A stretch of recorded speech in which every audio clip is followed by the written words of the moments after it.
The internet is and always has been a very interesting source of horror, ranging from chain letters, screamer pranks, classic creepypastas, massively successful indie games, to the modern boom of analog horror.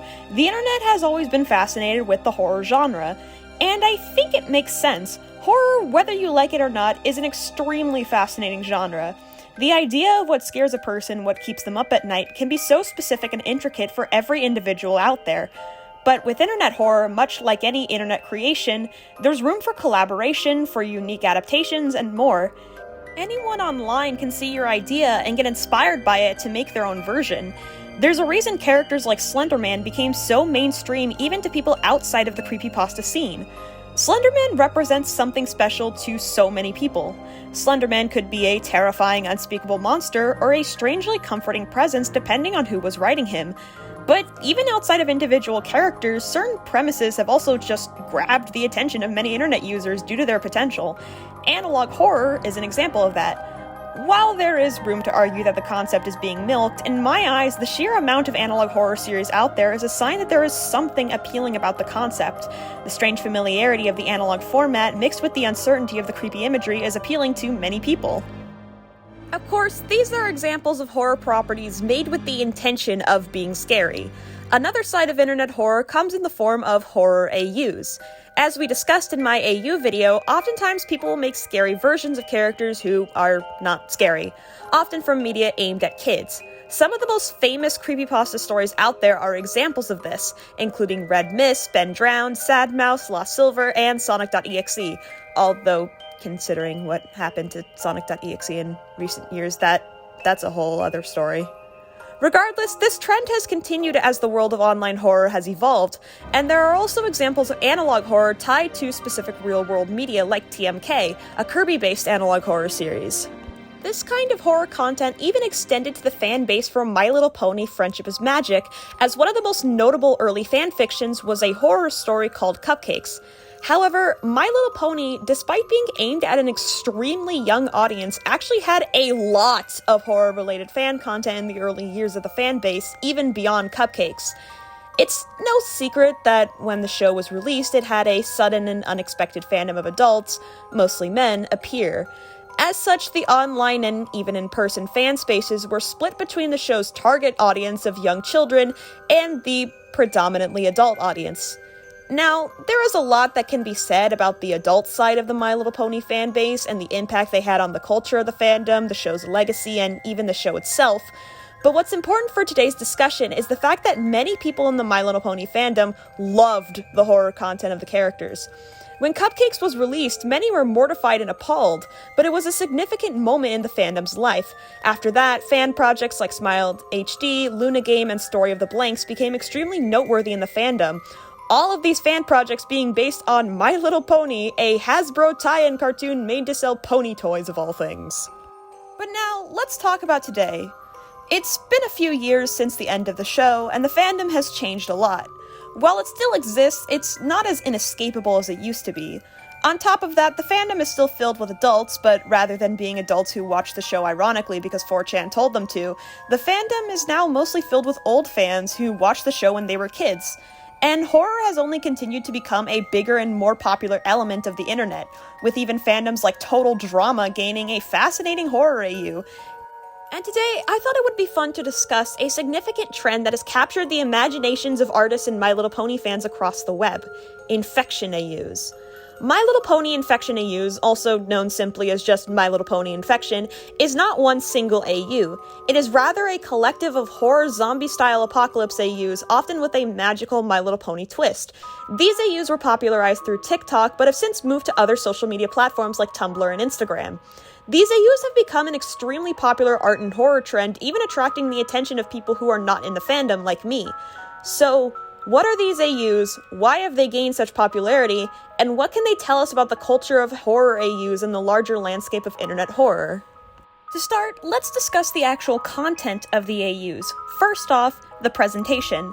These TikToks are usually presented as information slideshows. It is common for the infections to be classified into stages, showing a slowly worsening mutation. It's also common for these slideshows to show the final mutated state of the pony at the end, forcing the watcher to actively choose to swipe to reveal the horror design of the pony. Honestly, this is a pretty interesting setup, as oftentimes curiosity can take over with these kinds of horror reveals. It is also common for the design or videos to take inspiration from analog horror, with the grainy found footage aesthetics, and presenting the art as if it were captured in real time. As for the actual content of the infections, there are a few common trends, such as the infection causing a horrible body horror mutation. Often these infections are very gory, taking on a more realistic art style compared to the actual show. The analog horror influence also plays a part here, as the infection often results in distorted, stretched faces that are very reminiscent of stuff like the Mandela catalog. In some cases, the videos are presented in an RPG or visual novel format, having character sprites and text box used to convey story. In a few AUs, these infections take inspiration from real elements of the show's world. For example, swamp fever. Swamp fever is a disease that exists in the My Little Pony world, and also in the real world, but that's not important at the moment. Swamp fever in the My Little Pony world is a disease that a pony gets from a poisonous flower, and in the final stages of the disease, the infected pony gets turned into the tree that creates the flower. This disease appears in the Season 7 episode, A Health of Information, and there are many infected AUs that take the disease in a much darker turn. Another example of an infection AU taking inspiration from an actual episode would be the rainbow mouth infection, also called the cookie virus, inspired by the events of the Season 6 episode 28 Pranks Later. This episode showcases all of Ponyville falling victim to a zombie-like disease caused by joke cookies that Rainbow Dash planted. The joke cookies were meant to simply turn everyone's mouths and tongues into a rainbow color, but instead turns them into mindless, hungry zombies. Except the zombie disease was an act meant to teach Rainbow Dash a lesson about pranks gone too far. As such, there are AUs that play with the concept of what if the zombie disease wasn't an act. However, a good majority of the AUs feature completely original infections. A good example of this would be My Little Bugs, an AU created by Tik Tok user Alistair's Graveyard, in which those infected get turned into hostile bug-like creatures. There is also Distented Fever, an AU created by Tik Tok user Koi Pew Coyote. This infection in particular is very zombie-like, as the infected characters seem to basically rot away and become cannibalistic. Another AU I like is the Foul Phillies AU by Tik Tok user I Roll Over. This AU features the characters becoming more unstable and violent as they slowly die, though there is an interesting twist regarding this AU that I won't spoil. In fact, all of the AUs I just described are currently still ongoing, so if they sound interesting to you, I will link their profiles in the description, and I heavily recommend checking them out. Now, you may be wondering, how exactly did this all start? Who was the first person to make a My Little Pony Infection AU? Well, usually with AU trends it is hard to track down the first one to start the trend, but that actually isn't the case here. The AU that kicked off this trend is the Pestraobia AU by Osu's Hat. While other AUs inspired by this one became more recognized, this is the AU that created a lot of the groundwork for later AUs, such as the use of slideshows to showcase the status of each character. The actual AU itself is really effective horror-wise, as the idea and imagery of the characters getting infested with maggots as their skin rots away is, spine-chilling in the most positive way I can say it. However, what's interesting is that Pestraobia itself was inspired by another My Little Pony horror creator. While doing research for this video, I found out that Osu's Hat had a Discord, so I got into contact with him and asked a few questions. One of the questions I asked was, what inspired the Pestraobia AU? To which he responded, what inspired Pestraobia was the post that Molly Bread B made, yet with the only change of it being an infection, which used to be an experimental test that Celestia started, but got changed. And I found this to be really interesting, so I checked out the works of Molly Bread B. Honestly, her stuff is pretty interesting. While definitely playing more into classic creepy imagery and gore rather than a slow burn apocalypse kind of horror, I still think it deserves attention. And it goes to show that horror is something that has really been ingrained into the roots of the fandom for a long time, but we'll touch on that a bit later. Now, this all leads to the question, why? Why did this blow up all over the fandom? Why did so many people get inspired? And why do people find these AUs so fascinating? Well, I think there are a few reasons. For starters, I think apocalypse-style AUs are inherently interesting to many people. The greatest strength of apocalypse stories is their ability to push the characters to the limits. These are the kinds of stories that deal with the serious implications of what would happen to a person if they lost their entire structure of life. Their routine, their loved ones, their normal life, everything. Would they crumble under their grief, or would they fight to survive despite it all? Is it possible for them to save society? Is there any hope for society to be saved at all? Very existential, but it is a fun scenario to throw characters in, especially if you love angst like I do. So it isn't surprising that many find the concept intriguing in the context of fanfiction or AUs. In the case of My Little Pony, the world is already a fantasy world with magic, so that gives fans the creativity to create all kinds of unique diseases that could realistically exist in the world of My Little Pony while also being good sources of horror. But even ignoring that, I think for many fans, there is some kind of urge to write stories about their favorite characters in darker scenarios, especially if those characters are from more lighthearted media. Why this is the case, it kind of depends from story to story. Maybe they want to explore a side of these characters that will likely never be explored in canon, or maybe they just like the characters and want to write more serious stories about them regardless of their origins.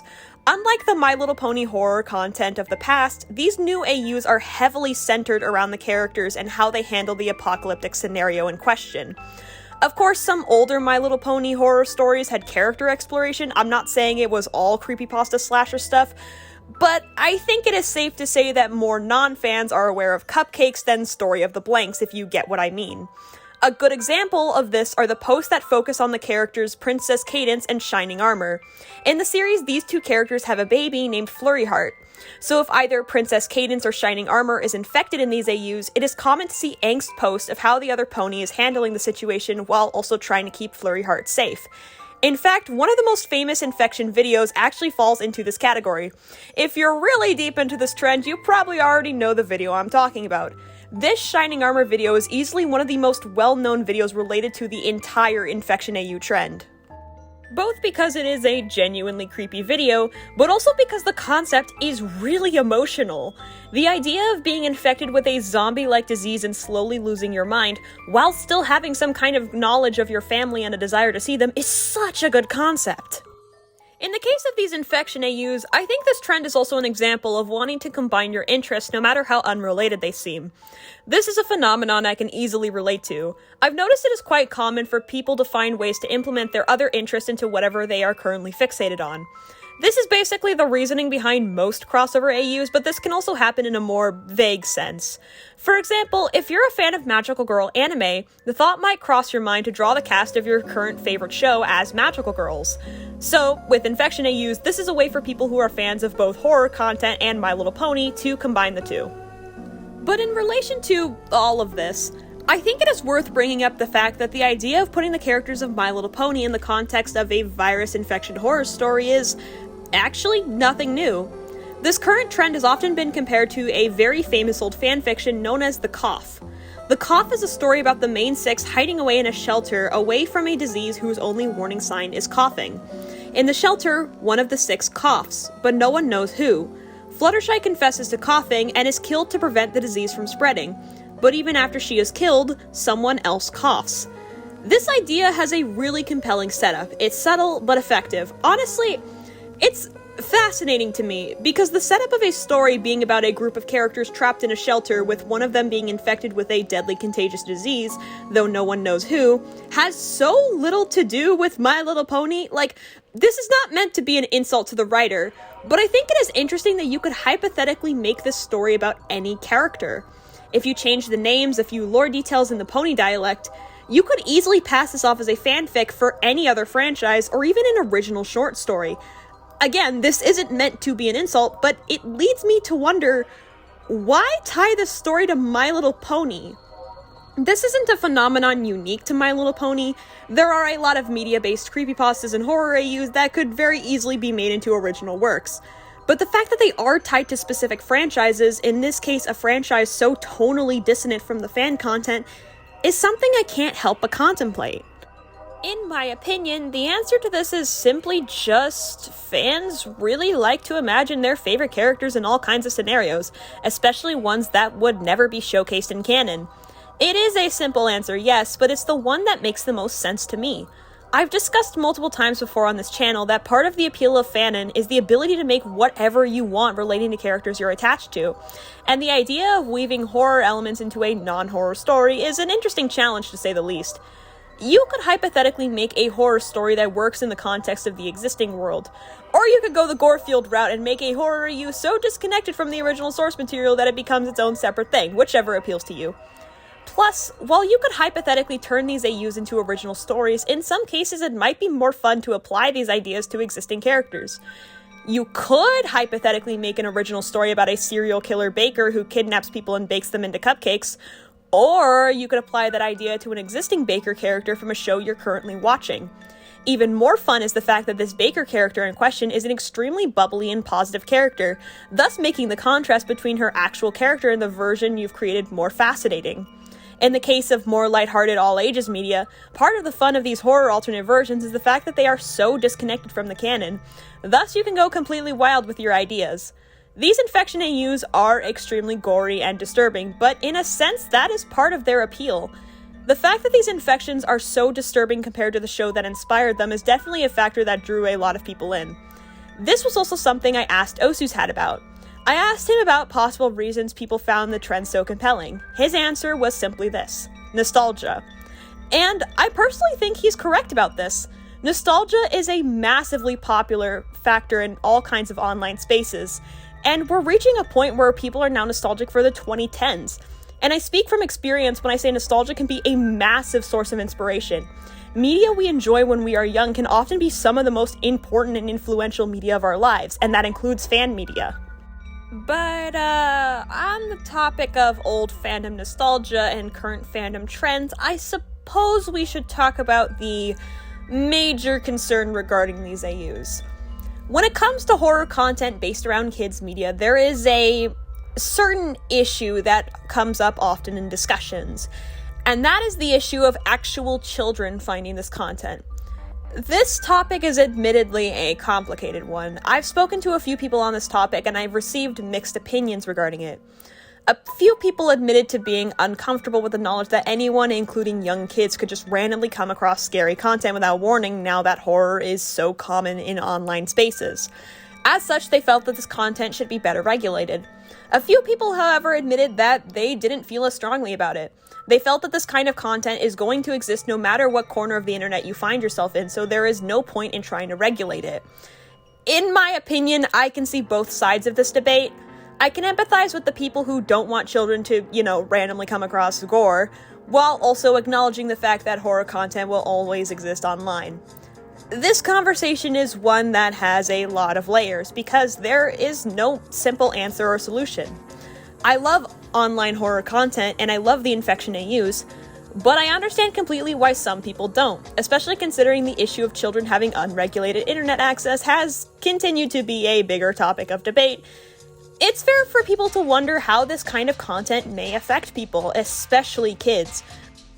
We've reached a point where the kids who grew up with the old My Little Pony horror content are now adults who can comment on how this affected them.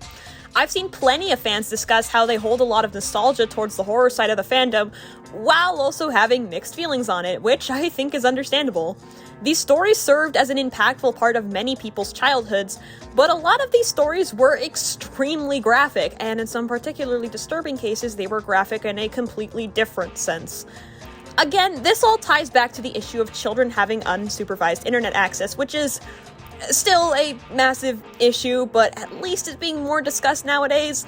In the context of My Little Pony, I think part of the problem is the fact that many of the people making these horror AUs were the aforementioned adult fans. The impact of bronies on the fandom is a rabbit hole, but I think it is fair to say that a decent amount of the active bronies refused to acknowledge the fact that children were a part of the fan base. This led to a lot of children being exposed to content they did not want to see, but that kind of content had completely overshadowed anything safe and family-friendly. Which leads to the question, are the Infection AUs repeating history for a new generation of fans? Well, it's hard to say for sure. I think part of the problem with this debate is the fact that a lot of social media sites are not the best at filtering this kind of content. Most mainstream social media sites like Instagram and TikTok rely on you scrolling through an algorithmically generated feed. So unless the artist puts a warning on the post signifying that the art will be gory, it is possible that horror art will just randomly appear on a person's feed. Tumblr at the very least allows users to block tags, though even that's not always reliable. I think many would agree that better personal filters would relieve a lot of issues regarding this dilemma. Sites like Newgrounds and Archive of Our Own have systems that allow you to filter out more mature or adult content, as those sites feature rating systems for the content posted. For example, both sites feature a tag labeled mature, so if I were to filter out mature content, anything with that tag would be invisible to me afterwards. Now, of course, these systems aren't perfect, and I don't think it's a coincidence that these are features of independently funded sites. Instagram and TikTok don't care about making experiences that users can completely curate to their liking. Like I said, they rely on algorithms. But overall, I do think the internet would benefit from better filtering systems. That way people can still make all the horror content they want, while making sure it doesn't reach anyone who wouldn't want to see it. Also, I just don't think kids should have access to stuff like TikTok. Most social media sites are really shitty nowadays, but especially TikTok. If they do have access, their parents should at the very least be making sure they're safe. Overall, while I love the Infection AUs and similar horror AUs, I can understand why so many are so concerned by them. This will probably continue to be a hotly debated issue, but hopefully in the future it will be easier to properly filter this kind of content, especially for younger kids. So, in the end, what can we learn from this whole infection trend and the deeper context of why it exists? Well, to start, I think this trend really goes to show how fun horror AUs are. It is an interesting challenge to try and turn something so wholesome and cutesy into something terrifying and gory. And with how vast and creative each AU is, I think this goes to show that there is a wide variety of potential for this concept. I think the best thing to come from art trends like this is simply seeing the endless stream of unique and lovely art, all taking a simple idea and adding their own spin. This trend is honestly kind of the perfect example of that. Even the AUs that are inspired by real in-universe illnesses have such an interesting spin to them. I think this trend can also serve as an example of the fact that there is always room for an individual to make their own version of a popular idea. When it comes to current ARG and analog horror, I've often seen the criticism that they're all the same. But genuinely, I believe that this isn't true. Many pieces of online horror feature a lot of similar tropes or ideas. However, this is not inherently a bad thing. Most media is trope-heavy, especially media in the same genre. And I believe what's important is the personal flair that each artist can add to an idea. Yes, certain tropes and ideas have been used over and over, but what idea hasn't at this point? With how many people have hopped on the Infection AU trend, you'd think it would start to get stale or repetitive, but I don't think that's the case. I love seeing so many artists make their own interpretations of an idea because every artist has their own personal touch. One of the best things about being an artist is that your art will always have something that makes it stand out, even if you're drawing similar ideas to other people. And like I said earlier, horror is a fascinating genre. In my opinion, it is one of the most difficult genres for a person to write, because it is a genre that relies on such a personal emotion. And maybe that is why horror content has and likely will continue to be a prominent part of the internet, because it is so personal. This is something I've considered making a whole video on, but I think it is really interesting how so many people, myself included, seem to find comfort in horror media. In the case of My Little Pony horror, as we talked about before, many find it nostalgic despite everything surrounding it. And this current wave of horror has further made people nostalgic. Nowadays, a lot of people have shifted from being completely terrified of online horror to loving it. Like I said, most likely a separate video for this topic, but my point is that horror can create positive emotions as much as it can create negative emotions. As for these Infection AUs, they've created inspiration in artists and nostalgia in older fans. And once again, to quote Osu's hat, there's always someone else adding on to MLP horror to the point where it will continue. And I think he's right. It's possible that in the future there will be a newer generation of fans who will be inspired by these Infection AUs. And frankly, I cannot wait to see what people come up with next.